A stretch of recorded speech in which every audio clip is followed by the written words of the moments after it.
Muito bem, amigos, virando o jogo no ar, segunda-feira e uma segunda-feira que começa ruim, porque um final de semana muito tenso para o Grêmio, que conseguiu a façanha de perder para o Santos jogando na Vila Belmiro, o Internacional, que em seu retorno com a torcida ao Estádio Gigante da Beira-Rio, comemorou diante da Chapecoense. Mas hoje nós vamos falar e muito sobre o Ipiranga, que tropeçou jogando em Novo Horizonte, em São Paulo, para o Novo Horizontino, placar de 1-0 num lance capital, num lance extremamente duvidoso. E a Milena hoje está aqui, mas para quem sabe dar um pouco de ânimo para a torcida do Ipiranga, Milena Bornelli, que é musa do Ipiranga desde 2020, ou seja, desde o ano passado, e que agora vai participar do programa Virando o Jogo, quem sabe para trazer um pouco de alegria ou dar alguma palavra de esperança para essa torcida aí, Canarinho. Milena, seja muito bem-vinda ao Virando o Jogo. Muito obrigada pelo convite, Eric. Fico muito feliz em estar aqui hoje para representar o nosso Ipiranga e falar um pouquinho mais sobre o clube. Bom, vamos lá. Tu é musa do Ipiranga desde o ano passado, né? Como é que foi essa escolha? Nós falamos fora do ar sobre a escolha da musa. Como é que funcionou? Conta um pouco pra gente sobre essa escolha e o que é, qual que é o sentimento em representar um clube que já está aí caminhando para o seu centenário, nesses últimos anos com conquistas. O que dá para dizer? Então, como ocorreu a escolha? O presidente Adilson, presidente do Ipiranga, chegou até mim, me convidando, me fazendo convite para representar o Ipiranga e com muito orgulho aceitei. É uma emoção muito grande representar o time da nossa cidade, representar a nossa torcida e representar também a torcida feminina que a cada dia mais vem crescendo dentro do estádio. A tua história com o Ipiranga, ela começa cedo, né? Ela começa lá, tu estava falando, num passado, né, desde criança, e aos poucos essa torcida, essa paixão pelo Canarinho, ela foi algo meio que natural, né, para hoje tu tá nessa posição de musa do Ipiranga. Com certeza. Foi mais ou menos isso. Isso, na verdade, meu pai e o meu avô sempre acompanharam o Ipiranga e desde pequeno eu fui incentivada a ir ao estádio e a torcer para o clube. Tanto que hoje o único clube que eu torço é o Ipiranga. Não torço para a dupla Grenal, não torço para nenhum outro clube fora. Então foi um amor que foi passado de geração em geração e hoje eu fico muito feliz em poder falar um pouquinho mais sobre isso, porque eu quero incentivar as crianças, os adolescentes, as pessoas, os erechinenses a torcerem mais para o Ipiranga e abraçarem o nosso clube. Que bom, eu fico feliz porque, de fato, nós precisamos de pessoas que figurem nesse sentido. E o Ipiranga, ele tem uma carência, principalmente do público jovem. Eu acho que tudo isso que vem nesse sentido, para trazer essa nova geração, não apenas para torcer para o Ipiranga, mas para estarem lá presentes no estádio Colosso da Lagoa e que sejam apoiadores do clube, eu acho que esse é o olhar que temos que ter para pensar no futuro. Não adianta pensar só no presente e esquecer o futuro. E é uma pena que essa segunda-feira ela tenha começado ruim para o Ipiranga, que mesmo tendo feito uma partida excepcional no primeiro tempo aqui em Erechim contra a Tombense, no segundo acabou tomando um gol, tomou 1-0 e perdeu. Foi até São Paulo e em um jogo que se desenhava para um empate, né? Não que o empate seria um bom resultado para o Ipiranga, um lance assim nos últimos minutos do jogo, nos últimos 2 minutos eu acho, 47 do segundo tempo, o Ipiranga toma um gol que concebível e a arbitragem, assim, é absolutamente questionável aquele lance. O que dá para dizer sobre o jogo, porque eu sei que tu estava acompanhando? O Ipiranga não merecia ter perdido, né? Olha, eu acredito que o empate seria o mais correto para ambos. O Ipiranga fez uma partida boa, foi até Novo Horizonte, com o intuito de ganhar, o intuito de sair com os 3 pontos. Infelizmente, a gente não conseguiu alcançar esse objetivo. O lance foi sim, o lance do pênalti, um lance muito duvidoso. O VAR, em certas ocasiões, ele não auxilia tanto o clube como não auxiliou o Ipiranga nesse momento. Então, a gente fica com aquele sentimento de poder ter feito de outra forma, de poder ter saído com um resultado melhor, mas agora é manter a cabeça firme, focar pés no chão, porque domingo tem outro confronto e não é um confronto fácil também. Aquele lance do VAR, porque se discutiu muito na temporada passada, eu acho que principalmente quando o Ipiranga acabou no quadrangular final lá, tem aquela história da última rodada do Londrina, mas de fato tiveram alguns lances que, com o auxílio do VAR, em teoria, o Ipiranga não teria sido prejudicado como foi. Talvez nesse ano nós estivéssemos disputando a segunda divisão. E nessa temporada, quando o quadrangular final se recebeu a notícia de que os clubes iriam disputar com o auxílio do VAR, se imaginou que o Ipiranga poderia talvez ter um pouco mais de justiça. E exatamente aquilo que se esperava não aconteceu. O Ipiranga foi prejudicado pelo VAR. E aqui eu já estou dando a minha opinião sobre o lance. Eu acho que é um lance incorreto, porque eu acho que a arbitragem de vídeo, o VAR não deveria ser solicitado. Eu acho que o erro partiu dali. O VAR não deveria ter chamado o árbitro para ver a imagem. Por quê? Porque era um lance normal. Até a jogada se desenhou assim, sem muito perigo, não tinha ângulo nenhum ali para aquela bola. Eu acho que o erro está ali, no VAR. E mais uma vez o Ipiranga sendo prejudicado pela arbitragem. Sem desculpa, mas foi um erro de arbitragem. Com certeza. E assim, como você mesmo falou, no ano passado a gente sofreu muito pela arbitragem, não só pelo nosso último jogo, foi uma sequência de erros que levaram o Ipiranga a continuar na Série C, e a gente espera que o próximo jogo a gente não sofra tanto por conta disso, porque um ponto lá em Novo Horizonte nos ajudaria muito, seria o primeiro ponto dessa caminhada que a gente tem que fazer no mínimo 9 pontos para conseguir o acesso. Mas, claro, agora é pés no chão, o que aconteceu, aconteceu, e é lutar para a gente conseguir os pontos para o acesso. Eu acho que o momento é esse, né? Não em pegar o baldinho aquele e chutar, em se abraçar, em apoiar. Sobre a postura ainda do Ipiranga no jogo contra o Novo Horizontino, me deu a impressão de que o Ipiranga poderia ter feito um pouquinho a mais. Ter um pouco mais de ousadia. Tu concorda comigo? Em pontos, sim. Acredito que o Ipiranga ele sempre vai com uma postura de propor o jogo, né? O Ipiranga não tem a visão para sair de trás. O Ipiranga sempre vai para cima. Eu acredito que faltou, sim, algo a mais, porque a gente tem 90 minutos para fazer pelo menos um gol. Se fosse meio gol, para mim, valendo os 3 pontos, seria perfeito. Mas o que a gente espera é o empenho de todos, e acredito que isso não falta. A gente vai agora para Manaus, com os pés no chão, sabendo que precisa de uma vitória, mas sabendo também que não falta empenho nenhuma das partes. É isso que me deixa, talvez, mais decepcionado, porque eu sei que empenho não falta. E o trabalho desenvolvido pela comissão técnica, aí eu coloco técnico Júnior Rocha, Macaé, que é auxiliar, do preparador físico Alexandre Andrés, do Renan Mabarak, que é executivo de futebol, do presidente Adilson Stankiewicz, que é presidente do clube. Todos eles têm um esforço assim, que é macro, para fazer o Ipiranga estar disputando esse quadrangular, já é algo assim admirável. E agora, o que resta é juntar os cacos, se é que dá para dizer isso, e com força total, porque nada está perdido. Matematicamente, o Ipiranga ainda tem condições. Não, matematicamente, o Ipiranga consegue sim o acesso, porque não tem ninguém que já subiu. A gente tem ainda 4 jogos pela frente, 2 jogos em casa, 2 jogos fora, fazendo 9 pontos. Quem sabe a gente consiga 9, 10 pontos ali. E é torcer para que isso aconteça. O Ipiranga não jogou a toalha ainda. A gente tem muito futebol pela frente, muito futebol. E eu acredito sim no acesso do Ipiranga. O Ipiranga merece. No próximo jogo, o Ipiranga enfrenta o Manaus que fez em casa na partida de estreia, uma goleada para cima do Novo Horizontino. Depois empatou na segunda rodada. E agora retorna em casa para jogar contra o Ipiranga. Jogo das 16 horas, Arena da Amazônia, no Amazonas. O que dá para dizer, já projetando esse confronto? O Ipiranga, a única coisa que resta é pontuar, seja 3 pontos ou 1 ponto. Vai ser difícil.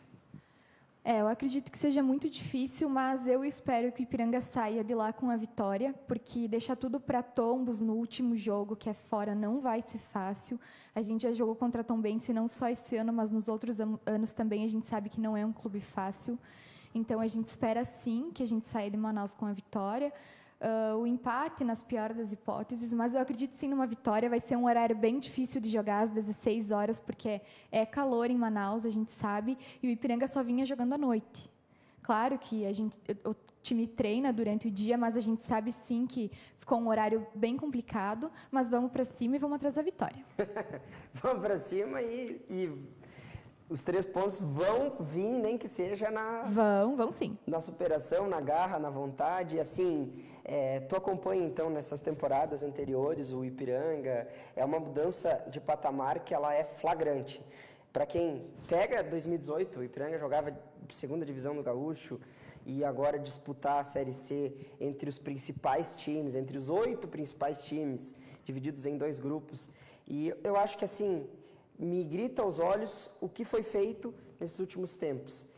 E estar no Colosso da Lagoa de volta, como foi o jogo contra a Tombense, com a torcida de volta, é algo que nos faz olhar com bons olhos o que vem sendo apresentado. É mais ou menos isso. Com certeza. Eu acompanho o Ipiranga desde 2008, indo assiduamente no estádio. Então, eu acompanhei alguns acessos do Ipiranga, consegui ir para Vacaria em 2019, quando a gente conseguiu acesso, fui para Bento, quando a gente foi campeão também da divisão de acesso. E tu vê que o Ipiranga caminha sem pisar em cima de ninguém, fazendo o futebol correto. É muito gratificante, e é muito gratificante agora o retorno da torcida. Acredito que todos os erechinenses, toda a região do Alto Uruguai estava com saudade de assistir o Ipiranga, porque o negócio é assistir pela TV, né? Mas pessoalmente é outro clima, é outra atmosfera, e a gente espera que continue assim. O que dá para dizer para o pessoal que meio que desacreditou, que está meio abalado? A torcida do Ipiranga tem muitas pessoas que são apaixonadas pelo Ipiranga, e que bom, e espero que aumente esse número. O que dá para dizer, falando pelo clube, como musa do Ipiranga, para incentivar, para todo mundo estar aqui? Nós temos mais 2 jogos em casa, para o pessoal adquirirem seus ingressos. O pessoal estava reclamando, porque o ingresso está muito caro. No dia do jogo é um valor, antes tem outro valor. Então, o que tu poderia dizer, assim, para motivar essa torcida, que nada está perdido? Olha, nós temos ainda 4 jogos, 2 jogos em casa. A gente tem muito futebol pela frente, não está nada perdido, não tem nada ganho, não tem nenhum clube que subiu, não tem nenhum clube garantido. A gente tem futebol, sim, para ganhar os próximos jogos e para subir. Então, eu convido todo mundo que vá no Colosso, que compre ingresso. Se acha que o valor do ingresso está alto, que para mim é um valor super acessível antecipadamente, se associe. Agora o Ipiranga joga esses próximos 2 jogos, mas tem gauchão pela frente, tem a dupla Grenal vindo para cá. São vários jogos no mês, então vale super a pena ser sócio. Tem uma série de vantagens para quem é sócio do Ipiranga. Então a gente convida para ir conhecer o estádio, quem ainda não conhece, para conhecer um pouco mais a rotina do clube e para vir até nós e também usufruir do que o Ipiranga tem. Com certeza. Está aí a mensagem da Milena. O Ipiranga joga contra o Manaus, então, no domingo, no dia 17, esse próximo domingo, às 16 horas, um compromisso que vai ser importantíssimo para o Ipiranga. Talvez uma derrota, do ponto de vista psicológico, seria muito ruim, e nós vamos ficar na torcida. Para depois o Ipiranga voltar a Erechim, jogar contra o Manaus mais uma vez, contra o Novo Horizontino, e encerrar esse jogo que tu falou, contra a Tombense, em Minas Gerais. Que eu e a Milena têm uma opinião contrária. Eu quero que o Ipiranga amasse a Tombense, jogando lá em Minas Gerais mesmo. Eu não gosto desse time e estou com a garganta, com um nó na garganta, depois do jogo contra o Tombense, que o Ipiranga amassou no primeiro tempo, né? Foi mais ou menos isso aí. O Ipiranga jogou muito bem o primeiro tempo, faltou pouquinho para a gente conseguir. Nossa, a gente teve vários lances claros de gol no primeiro tempo, faltou pouco para conseguir a vitória, mas eu sei o que é jogar lá em Tombos, a gente sabe que não é um clube fácil, então não dá para projetar que a gente vai lá, vai ganhar, que vai ser um jogo fácil, porque não vai. Todo mundo quer o acesso, todo mundo quer os 3 pontos, então a gente tem que projetar o que a gente pode jogar em casa. Eu acredito que a gente vai fazer um bom jogo em Manaus e a gente vai sair com a vitória. Milena, muito obrigado pela participação, que nós possamos nos reencontrar em mais momentos, assim, para comemoração, né? Assim como foi lá em 2019. Eu estive lá transmitindo aquele jogo contra o Esportivo de Bento Gonçalves. Estava uma chuvarada, o gramado estava uma porcaria. E hoje nós jogamos no tapete em Novo Horizonte ou na Vila Capanema. Foi uma temporada muito boa para o Ipiranga. Eu agradeço a tua participação hoje aqui. Eu que agradeço o convite e espero que a gente venha aqui para falar um pouquinho mais sobre o Ipiranga e sobre o acesso que vai vir. Vai, se Deus quiser. Nós vamos ficar na torcida pelo Ipiranga. Nós vamos para um rápido intervalo e na volta para falar sobre a crise no Grêmio, sobre a comemoração do Internacional e também um pouquinho sobre o Atlântico. É rápido, já voltamos. Chegamos aos 50 anos a serviço da saúde e das vidas que cuidamos. Nem mesmo os mais visionários poderiam imaginar que seriam os pioneiros do maior sistema cooperativo de saúde do mundo. Assim como em tudo que é grandioso, o começo exigiu muito mais do que determinação. O tempo revelou pilares sólidos e o grupo de 26 médicos cooperados tornou-se mais de 240, que com o suporte de 280 colaboradores prestam um serviço de excelência para mais de 23 mil beneficiários. O propósito tornou-se ainda mais complexo e abrangente, indo muito, muito além do projetado. Somos segurança, qualidade e tecnologia. Somos laboratório. Somos clínica de fisioterapia. Somos saúde ocupacional. Somos medicina preventiva. Somos centro de diagnóstico por imagem. Somos farmácias. Somos Hospital Unimed, um lugar de excelência em gestão, humanização e valorização do trabalho médico. É por isso que no 50º da Unimed Erechim, todos os dias são de agradecimento. Aqueles que tiveram coragem para escrever o primeiro capítulo de uma grande história. Aqueles que têm espírito empreendedor para crescer. Aqueles que têm ousadia para avançar além do sonho.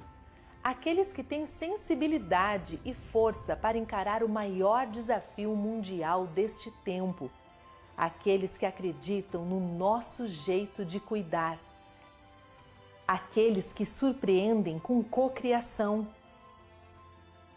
A todos vocês que com suas histórias transformam a vida da Unimed Erechim, muito obrigada.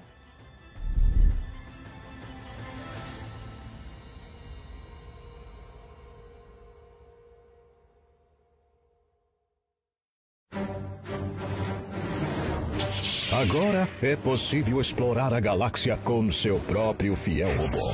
Desperte a força que existe em você e concorra a um prêmio diferente de tudo que você já viu. Promoção das Galáxias Passarela. No Passarela você compra e concorre a um robô interativo Star Wars. Execute funções com movimentos pré-programados que animarão o seu dia. Não é apenas um robô, ele será seu melhor amigo. A cada R$100 em compras, você ganha um cupom e concorre. Promoção das Galáxias Passarela. Que a sorte esteja com você.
Muito bem, voltamos, meus amigos.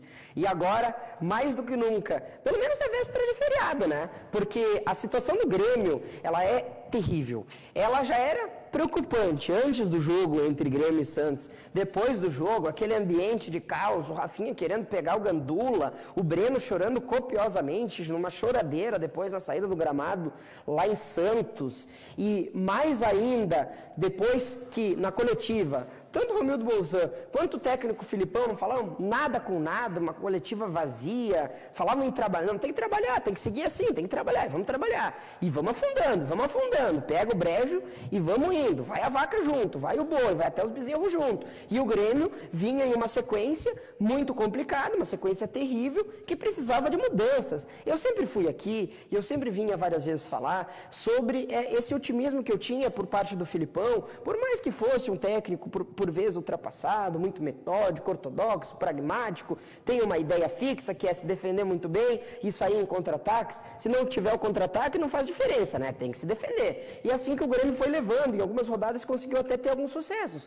como foi no caso contra o Flamengo, em alguns jogos ali, o jogo contra o Fluminense, que conseguiu achar um pênalti ali, conseguiu uma vitória, o Grêmio foi levando assim, com um futebol assim, ó, abaixo do nível do medíocre, que fez com que o Grêmio, que o Felipão pegou, tivesse alguns números melhores em comparação ao Thiago Nunes, tivesse números realmente muito, muito bons, mas dos últimos 4 jogos o Grêmio conseguiu a façanha de tomar uma sapatada, uma goleada para o Atlético Paranaense, depois veio para a Arena, veio para Porto Alegre, voltou para Porto Alegre e fez um jogo contra o Sport Recife que é inconcebível. O jogo que o Grêmio fez contra o Sport Recife talvez seja o jogo que escancarou todos os problemas do Grêmio, de que a iminência do rebaixamento, ela era real, ela era a realidade. O Grêmio não foi capaz de superar o Sport Recife, que não fazia um gol há 2 meses, que vivia um ambiente também muito conturbado, com problemas administrativos, com jogadores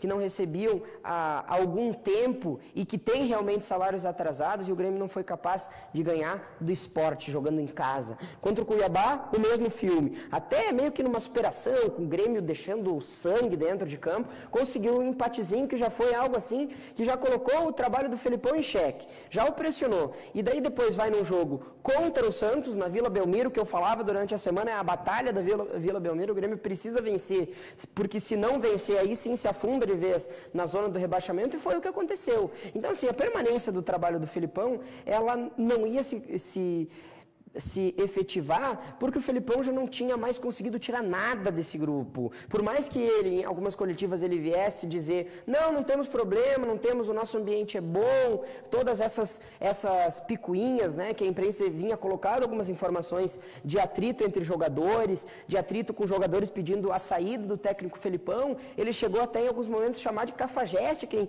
distribuía essas informações para a imprensa, né? Pera um pouquinho, o Renato também gosta de fazer isso, teve um episódio agora pouco que o Renato veio criticar a imprensa. A imprensa tem um compromisso que ele é básico em levar aquilo que é feito pelo clube para se comunicar com o seu torcedor. E pelo menos ontem o presidente Romildo Bolzan entendeu isso, né? E enfim apareceu e deu uma manifestação mínima, bem mínima, mas tentando dar algumas explicações para a torcida do Grêmio. O Felipão ainda como técnico do Grêmio, depois na madrugada ele foi demitido, né? Fizeram um acordo, tem toda essa questão envolvendo se foi um acordo, se ele foi demitido mesmo pelo Grêmio, se foi o Grêmio que buscou primeiramente o desejo pela saída do técnico já eternizado Luiz Felipe Scolari com o Grêmio, uma história que não vai ser apagada, mas o Felipão tentou dar algumas explicações e na coletiva nós conseguimos entender o porquê o Grêmio está no Z4.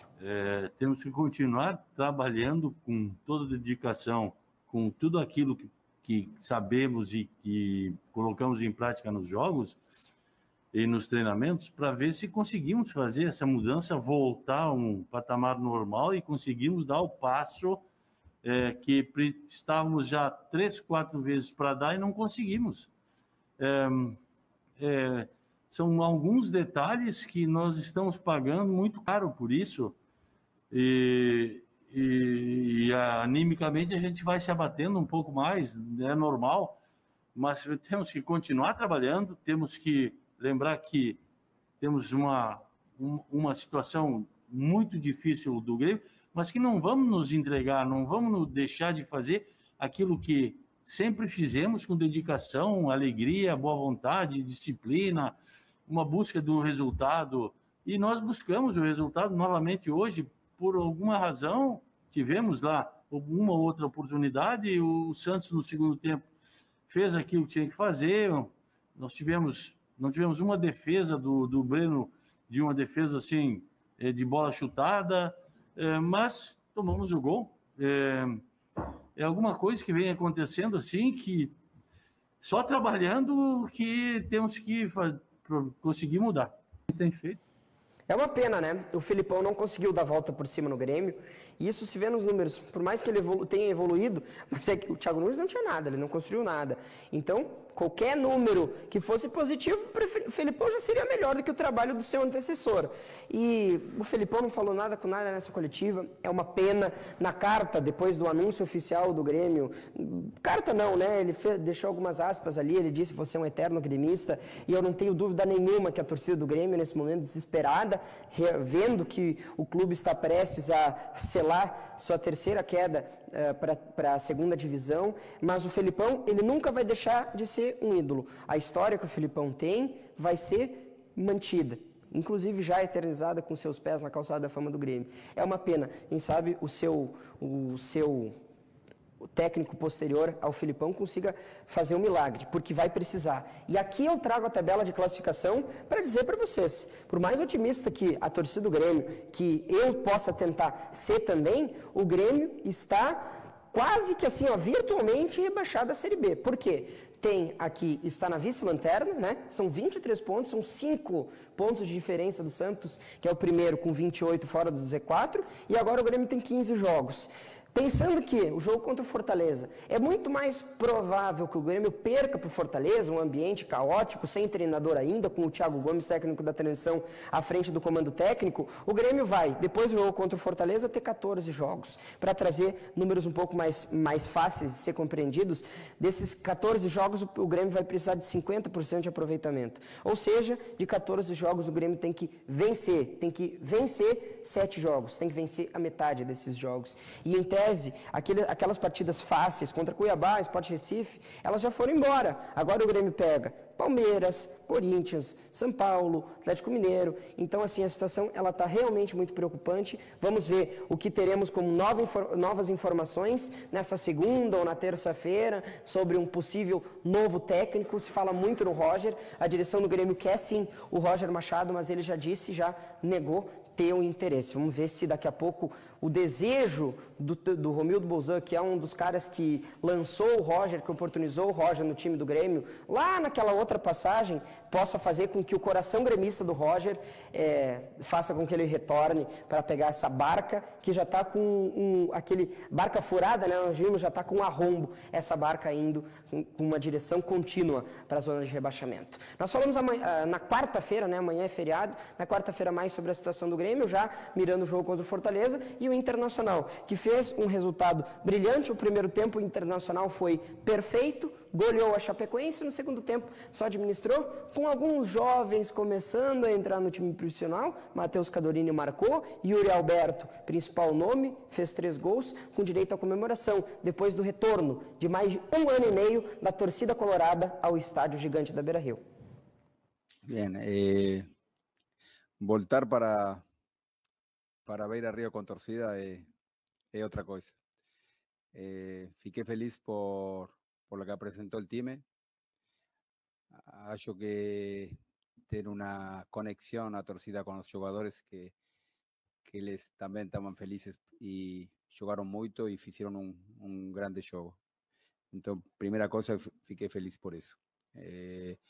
Si você me fala hoje, eu acabei un turno en la conducción do Inter y acho que, eu puedo falar que jugamos melhor ou pior, mas você tem que ir a los fatos, tem que ir a los números, tem que ir a los dados y ver cómo fue el rendimiento.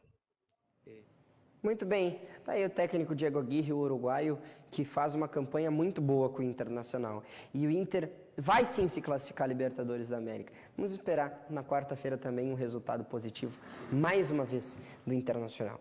Um abraço para todo mundo, um ótimo feriado, independente da situação de Grêmio, de Ipiranga, do Atlântico, do Internacional. Um bom descanso a todos e até a próxima. Tchau!